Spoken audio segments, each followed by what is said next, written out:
दोस्तों, तो हमने आपसे जब हमारा केमिस्ट्री का पूरा हो गया था चैप्टर, तो हमने आपसे बात की थी कि भौतिक विज्ञान का हम पार्ट लाएंगे। पहला पार्ट जो है कि प्रकाश का परावर्तन तथा अपवर्तन, और वो आज वीडियो हम ला रहे हैं आपके लिए। और आज हम इस वीडियो में बात करेंगे कि भौतिक विज्ञान किसे कहते हैं, क्योंकि अगर हमें भौतिक विज्ञान अगर हमारी स्टार्ट हो रही है कक्षा 10 की, तो हमें ये भी जानना जरूरी है कि भौतिक विज्ञान हम किसे कहते हैं। भौतिक विज्ञान के बारे में हमें जानना जरूरी है। अब उसके बाद फिर बात आएगी प्रकाश की। ठीक, भौतिक विज्ञान किसे कहते हैं ये पहले हम बात करेंगे। दूसरा टॉपिक हमारा चलेगा प्रकाश किसे कहते हैं, और चलेगा उसके बाद की प्रकाश का परावर्तन। तो हम देखते हैं कि भौतिक विज्ञान किसे कहते हैं। ठीक है, तो हम अब बात करेंगे पहले सबसे पहले कि भौतिक विज्ञान किसे कहते हैं। तो भौतिक विज्ञान के जो पिता माने जाते हैं, ठीक, भौतिक विज्ञान के जो पिता माने जाते हैं वो माने जाते हैं न्यूटन बाबा। कौन माने जाते हैं? न्यूटन बाबा। ठीक, भौतिक विज्ञान के पिता न्यूटन बाबा माने जाते हैं। और इसकी परिभाषा जो होती है भौतिक विज्ञान की, कि भौतिक विज्ञान का जो हिंदी नाम, इंग्लिश में जो नाम होता है वो होता है फिजिक्स। अब फिजिक्स जो है वो लैटिन भाषा के, ग्रीक भाषा की फिजिक्स जो है वो ग्रीक भाषा के फ्यूसिस शब्द से लिया गया है, जिसका अर्थ होता है प्रकृति। ठीक है, तो इसको हम ऐसे कह सकते हैं कि विज्ञान की वह शाखा जिसके अंतर्गत हम प्रकृति या प्राकृतिक घटनाओं का अध्ययन वैज्ञानिक रूप से करते हैं, वहाँ उसे भौतिक विज्ञान कहते हैं। ठीक है, भौतिक विज्ञान को सबसे पहले हम लोग प्राकृतिक विज्ञान भी कहते थे, क्योंकि जब भौतिक विज्ञान नहीं था तब इसके पहले हम लोग इसको प्राकृतिक विज्ञान कहते थे। इसकी एक परिभाषा इसे भी बन सकती है कि भौतिक विज्ञान की वह शाखा है जिसके अंतर्गत हम ऊर्जा, द्रव्यमानों का अपरूपण अध्ययन करते हैं। लेकिन सबसे सही यही है कि भौतिक विज्ञान की वह शाखा है जिसके अंतर्गत हम प्राकृतिक एवं प्रकृति की घटनाओं का वैज्ञानिक अध्ययन करते हैं, जिसे भौतिक विज्ञान कहते हैं। ठीक है, इसके पिता न्यूटन बाबा माने जाते हैं। इसके पिता न्यूटन बाबा को कहा जाता है। ठीक है, अब भौतिक विज्ञान के बारे में आप लोग समझे ना कि भौतिक विज्ञान की वह शाखा है जिसके अंतर्गत हम प्रकृति या प्राकृतिक घटनाओं का वैज्ञानिक अध्ययन करते हैं, जिसे भौतिक विज्ञान कहते हैं। ठीक है, अब बात आती है प्रकाश की। किसकी बात आती है बच्चा? प्रकाश मतलब लाइट। किसकी बात आती है? प्रकाश मतलब लाइट। टॉर्च चलाते तो उसमें से भी एक लाइट निकलती है, उसको भी हम प्रकाश कहते हैं। ठीक है, बल्ब जलता है, प्रकाश। तो अभी हम यहाँ का ज्ञान का प्रकाश अभी लाना है। किसका ज्ञान का प्रकाश लाना है। ठीक है, तो लाइट आप जलाते हैं तो बल्ब जलता है, तो वो प्रकाश है। अब प्रकाश जो है वो अंधकार से हमें उजाले की तरफ ले जाता है। किससे? अंधकार की तरफ से हमें अंधकार से हटाकर उजाले की तरफ ले जाता है, तो उसे प्रकाश कहते हैं। ठीक है, प्रकाश। अगर प्रकाश की बात आए तो प्रकाश जो है यह एक प्रकार की ऊर्जा है। प्रकाश जो एक प्रकार का ऊर्जा है जिससे हमें, जो कि हमारी आंखों में संवेदना उत्पन्न करता है। संवेदना का मतलब है कि जो कि हमारी आंखों में ऐसी चीजें उत्पन्न करता है जिससे हमें वस्तुएं दिखाई देती है। ठीक है, तो प्रकाश वह ऊर्जा है जो हमारी आंखों में संवेदना उत्पन्न करता है, जिससे हमें वस्तुएं दिखाई देती हैं। प्रकाश। अब प्रकाश, लाइट जलाते हैं, उसमें से टॉर्च जलाते हैं लाइट, तो उसमें से भी वो भी प्रकाश निकलता है। बल्ब जलाते हैं, बल्ब भी जलता है, तो वो प्रकाश है। तो प्रकाश के स्रोत कई ठो स्रोत हैं, जैसे सूर्य हो गया, तारे हो गए, बल्ब हो गए, टॉर्च हो गए, सब प्रकाश के स्रोत हैं। ठीक है, ये सब प्रकाश आते हैं। तो प्रकाश की परिभाषा आपने जानी कि प्रकाश एक प्रकार का ऊर्जा है। प्रकाश एक प्रकार की ऊर्जा है जो हमारी आंखों में संवेदना उत्पन्न करती है, जिससे हमें वस्तुएं दिखाई देती हैं। अब प्रकाश के गुण अगर देखा जाए तो प्रकाश के गुण अगर देखें हम, तो प्रकाश एक सीधी रेखा में चलता। ठीक है, प्रकाश का गुण पहला देखा जाए, प्रकाश एक सीधी रेखा में चलता है, ना कि वो तिरछे मेढ़े। ठीक, एक सीधी रेखा में चलता है। और उसके बाद फिर दूसरा अगर देखा जाए तो दूसरा अगर हम गुण देखें तो दृश्य प्रकाश की तरंग दैर्घ्य, दृश्य प्रकाश की तरंग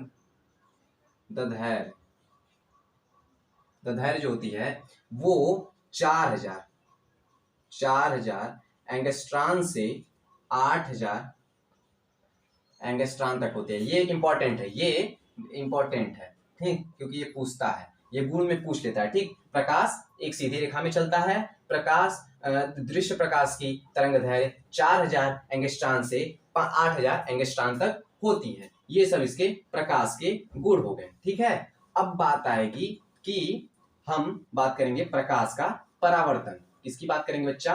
प्रकाश का परावर्तन। इसकी बात करेंगे प्रकाश का परावर्तन की। तो हम बात करेंगे कि प्रकाश का परावर्तन। अब समझिएगा कि प्रकाश का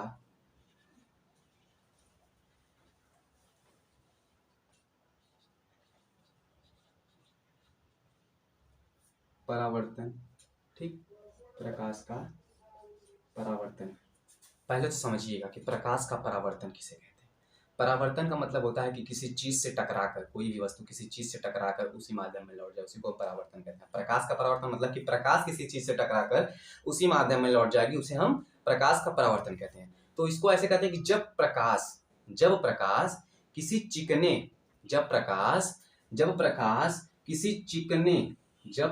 किसी चिकने व पालिशदार सतह से टकराकर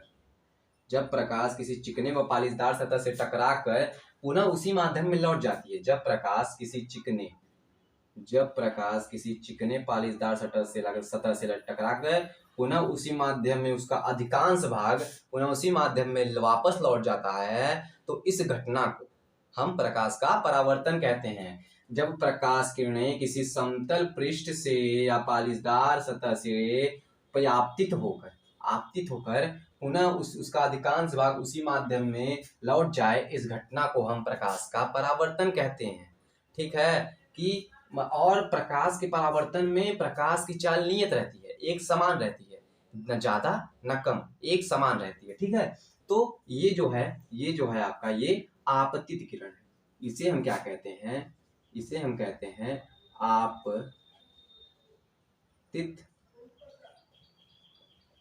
किरण, और इसे हम कहते हैं परावर्तित।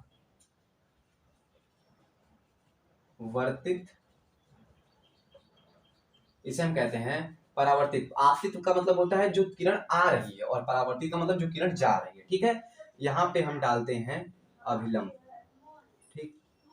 ठीक है, यहाँ पे हम डालते हैं अभिलंब। अब हो गया, ये हमारा जो है ये समतल पृष्ठ है। क्या है? समतल पृष्ठ या परावर्तक पृष्ठ कह सकते हैं, परावर्तक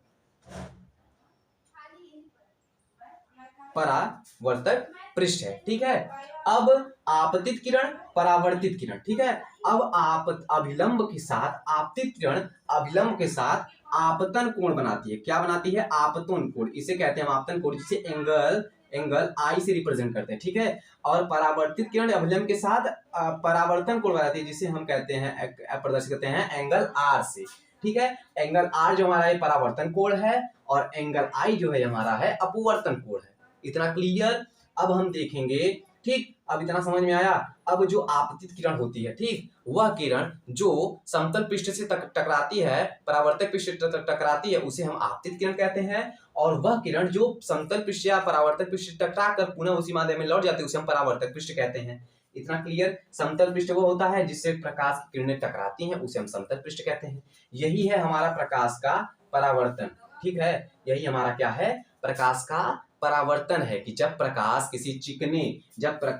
किसी चिकने व पालिशदार सतह से परावर्तक पृष्ठ से टकराकर आपतित होकर उसका अधिकांश भाग पुनः उसी माध्यम में लौट जाता है, तो उसे हम प्रकाश का परावर्तन कहते हैं। इस घटना को हम प्रकाश का परावर्तन कहते हैं। ठीक है, इतनी बात क्लियर? अब जो प्रकाश होता है, प्रकाश का जो परावर्तन होता है, इसके यह दो प्रकार से होता है। एक नियत परावर्तन होता है, एक नियमित परावर्तन होता है, एक नियमित परावर्तन होता है और एक अनियमित परावर्तन होता है। नियमित परावर्तन देखिएगा, नियमित परावर्तन कौन सा परावर्तन? नियमित परावर्तन। ठीक है, नियमित परावर्तन उसे कहते हैं कि जो किसी समतल पृष्ठ से टकराकर जब कई प्रकाश किरणें किसी समतल पृष्ठ या पालिशदार पृष्ठ से टकराकर समतल या पालिशदार पृष्ठ से टकराकर उसका अधिकांश भाग उसी माध्यम में लौट जाता है, तो उसे हम नियमित कहते हैं कि सीधा आया और सीधा चला गया, जिस तरीके से आया उसी तरीके से चला गया, तो इसे हम, यह नियमित हमारा हो गया। अनियमित की अगर हम बात करें, अनियमित अगर बात करें या विचलित कहते हैं, अनियमित को हम विचलित भी कहते हैं, अनियमित को हम विचलित भी कहते हैं। अगर इसकी बात करें तो यह खुरदरे पृष्ठ से, खुरदरे मतलब समझना टेढ़ा मेढ़ा, खुरदरे पृष्ठ से टकराकर प्रकाश की कुछ किरणें, जैसे प्रकाश की कुछ किरणें खुरदरे पृष्ठ से टकराकर प्रकाश की कुछ किरणें अगर इधर उधर विचलित हो जाए, टेढ़ी मेढ़ी चलने लगे, तो उसे हम विसरित परावर्तन कहते हैं। जैसे आपके घरों में खिड़कियां लगी होंगी, खिड़कियों पे शीशे भी लगे होंगे, तो वो जो शीशा होता है वो विसरित परावर्तन कहता है, जिससे हमारी आंखें जो होती हैं वो मतलब चकाचौंध होने से बचाता है। ठीक, ये विसरित परावर्तन हो गया। बात करेंगे परावर्तन के नियम को, परावर्तन का नियम, ठीक है, बात करेंगे हम परावर्तन के नियम के बारे में। परावर्तन के जो नियम होते हैं वो दो नियम होते हैं, परावर्तन के दो नियम होते हैं। पहला नियम होता है कि आपतित किरण, परावर्तित किरण तथा तथा डाला गया विलंब, ठीक, तथा आपतन कोण पर डाला गया विलंब, ठीक। आपतित किरण का मतलब देखो ये है, अब इस पे आपतित किरण, परावर्तित किरण तथा आपतन बिंदु पर, ये आपतन बिंदु है आपका है, ठीक, आपतन बिंदु पर डाला गया अभिलंब, ये हमारा विलंब हो गया, ठीक, ये हमारा ये हमारी आपतित किरण है, ऐसे हम इसको अ से लिख देते हैं, और ये हमारा परावर्तित किरण है, ठीक। अब इस पे डाला गया अभिलंब सदैव तीनों एक ही बिंदु पर होते हैं। अरे हमारा आपतित किरण यहाँ टकरा रहा है, परावर्तित किरण भी यहीं पे है और अभिलंब भी यहीं पे है, ठीक है। तो ये जो होता है, इसको जो कहते हैं, ये होता है पहला नियम कि आपतित किरण, परावर्तित किरण पर डाला तथा आपतन बिंदु पर डाला गया विलंब सदैव तीनों एक ही बिंदु पर स्थित होते हैं, ठीक है। ये पहला नियम हो गया। दूसरा का नियम जो होता है भाई बच्चा लोग, भैया दोस्तों भाइयों, दूसरा जो नियम है यह है कि आपतन कोण का मान सदैव परावर्तन कोण के बराबर होता है। जैसे कि आपतन कोण में बताया ना कि इस अविलंब के साथ आपतित किरण अविलंब के साथ आपतन कोण बनाती है और परावर्तित किरण अविलंब के साथ परावर्तन कोण बनाती है। मतलब कि angle I equal to angle R, ये जो है हमारे प्रकाश के परावर्तन का दूसरा नियम है। कौन सा नियम है बच्चा दोस्तों? दूसरा नियम है, ठीक है, दूसरा नियम है, ठीक। ये हमारा है दूसरा नियम, angle I equal to angle R, मतलब कि एंगल I का जो मान रहेगा वही हमारा एंगल R का भी मान रहेगा, ठीक है। इतना क्लियर हो गया। अब हम आगे की बात करेंगे, एक हम क्वेश्चन भी लगा लेते हैं कि प्रकाश के परावर्तन का जो दूसरा नियम है angle I equal to angle R, इस पे हम एक क्वेश्चन भी लगा लेते हैं, ठीक है। इस पे हम क्वेश्चन लगाएंगे कि अगर मान लिया एंगल I 40 डिग्री दिया है, ठीक, 40 डिग्री दिया है। अब अगर आपसे पूछ रहा है कि एंगल R, तो आप क्या बताएंगे? हमने फार्मूला बताया था आपको कि angle I equal to angle R, यही फार्मूला तो होता है। तो अगर इसके हिसाब से देखा जाए तो एंगल I का मान 40 है, यानी कि एंगल R का भी मान 40 ही होगा। मतलब कि ये जो है अगर ये अगर 40 है तो ये भी 40 ही होगा, ठीक है। ये एंगल I है, ये एंगल R है, ठीक। इतना समझ में आया। अब फिर से हम देखते हैं कि प्रकाश के परावर्तन के नियम जो होते हैं, प्रकाश का परावर्तन का दो नियम होता है। पहला नियम होता है कि आपतित किरण, परावर्तित किरण तथा आपतन बिंदु पर डाला गया अविलंब सदैव तीनों एक ही बिंदु पर स्थित होते हैं। दूसरा नियम हमारा होता है कि angle I equal to angle R, ठीक, मानी कि आपतन कोण का मान सदैव परावर्तन कोण के बराबर होता है। ये हमारे परावर्तन के प्रकाश का परावर्तन था। आगे हम बात करेंगे अब कि प्रतिबिंब किसे कहते हैं, जो कि नेक्स्ट वीडियो में आपको मिलेगी। अगर वीडियो अच्छी लगे हो तो सब्सक्राइब चैनल को करिएगा और लाइक करना ना भूलिएगा।